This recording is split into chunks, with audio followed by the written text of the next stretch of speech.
Welcome back. All right, news of the day video for all you fine people on the internet for your Saturday, November the 16th.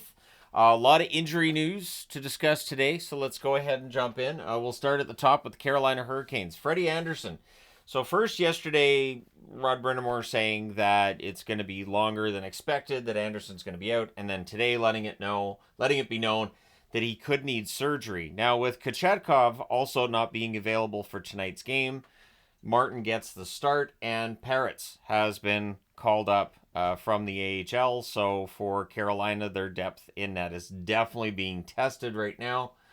Seth Jarvis has been placed on the injured reserve, retroactive to November the 10th, meaning he could come off IR as early as tomorrow. So this is just purely a move to save, and there's all the cap gymnastics and everything, but at any rate, Jarvis is on the IR. We'll see how Carolina does tonight with Martin in the net.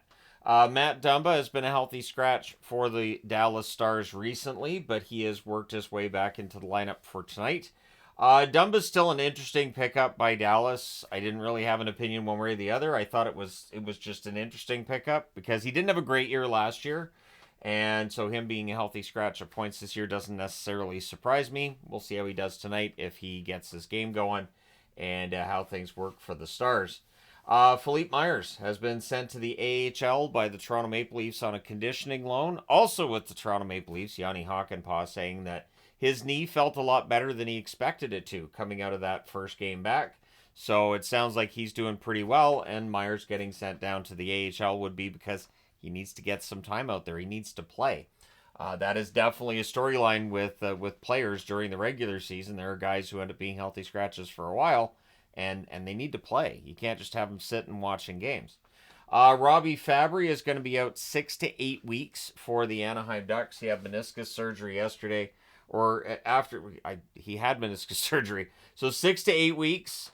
This was revealed yesterday that he was going to be out, and so goes into the news video for today. Anaheim did win their game last night over Detroit, so far they're doing all right without Fabbri. The issue with Fabbri is he gets hurt every year, and it's a shame. So hopefully he's back within the 6 weeks, not the 8 weeks, and that's the end of Fabbri's injuries for this season, I would hope. Connor Bedard, so a lot of talk about him coming into Chicago tonight. And it is going to be interesting to see how Bedard plays against the Vancouver Canucks. He's been in a goal-scoring slump. And so there's questions, could playing in Vancouver help bump him out of that slump? It absolutely could. Vancouver's had their struggles at home this season. Losing against Chicago wouldn't necessarily surprise me that much. So we'll see how things go. But yeah, Bedard and his scoring slump, I think it's easy to overblow that a little bit. I don't think that it's a big deal. But again, would I be surprised if he bumps the slump tonight? No, not really.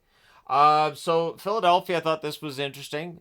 Kevin Kurtz revealing that the Philadelphia Flyers are holding weekly meetings with Michkov, Tortorella, and a Russian team staffer to make sure that Michkov is in line with Tortorella and vice versa. That there's no drama, there's no reason to be concerned that Michkov's getting, ticked off with how he's being utilized or not utilized by John Tortorella. So I think this is a good idea, and I think this is where you see that Tortorella has changed. He has definitely evolved.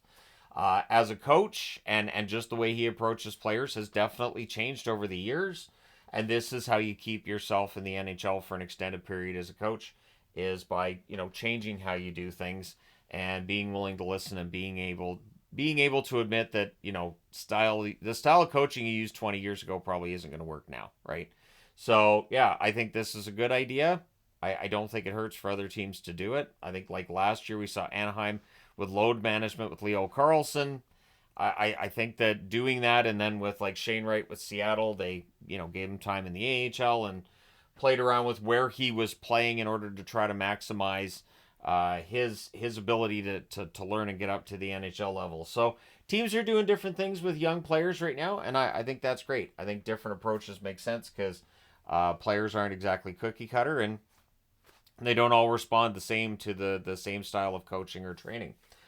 Rick Tocchet saying that the Canucks can't surprise teams like they did last season, and saying they need to elevate their game. Also, saying that last season he didn't, go in and raise hell in the locker room because they didn't really need to. They didn't have very many bad games.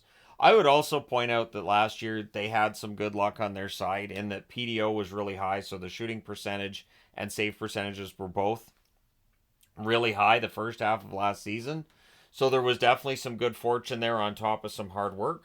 And this year's just been more difficult. Teams are going to play a better game against Vancouver this year than last year, just based on the fact that Vancouver is not going to surprise them. They know Vancouver's a good team. And how Vancouver responds to this and is able to elevate and get to the next level is what's going to decide whether or not they're a top team this year or if they end up being a fringe team. Shilovs gets the start tonight for the Vancouver Canucks against Chicago, which would signal Lankinen gets the net for tomorrow's game. For Vancouver, this homestand is very important. If they don't start figuring out a way to win at home, then they have to win on the road. Then their road trips, they're just trying to make up for all the games they lost, all the ground they lost with their home games. So it's kind of a messy situation with Vancouver because last year at home they were great. This year that has not been the case. Justin Barron returns to the lineup tonight for the Montreal Canadiens. So Struble is scratched, and again, Montreal has a ton of young defensemen. In the event that Kent Hughes decides to make a move to get a forward, he has tons of defensemen there to go with, and that's after they already, lost Harris to the Columbus Blue Jackets in the Line A trade. They still have a ton of defensemen. There's still a lot there for them to go with if they decide to make a move to improve their forward group. So I do think Montreal's the team to watch between now and Christmas in terms of maybe making some kind of a move. The expectations for them this year weren't necessarily playoffs, but they were higher than what we've seen from them this season. Arvidsson's out tonight for Edmonton. That's his second game in a row that he's going to miss. So the team is going with 11 forwards and 7 defensemen, which used to be a big deal when teams would do that. Now it's not. Now we just kind of go, yeah, it's fine. The bigger news is when a team goes with 13 forwards and 5 defensemen, which is very rare, but we have occasionally seen that. I do think, again, this speaks to how coaching has changed, the way we approach the game has changed, and I do think it's for the better. I honestly do. LA news, and this is good news. Turcotte has been activated from the injured reserve.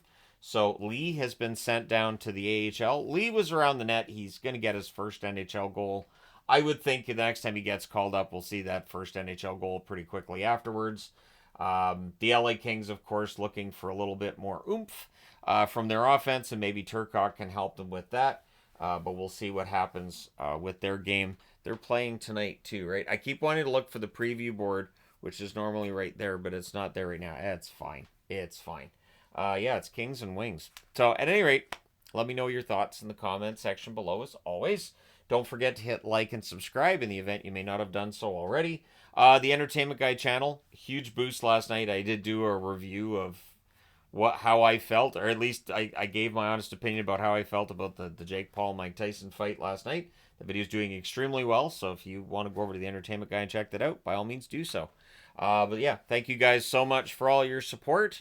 I will talk to you again soon.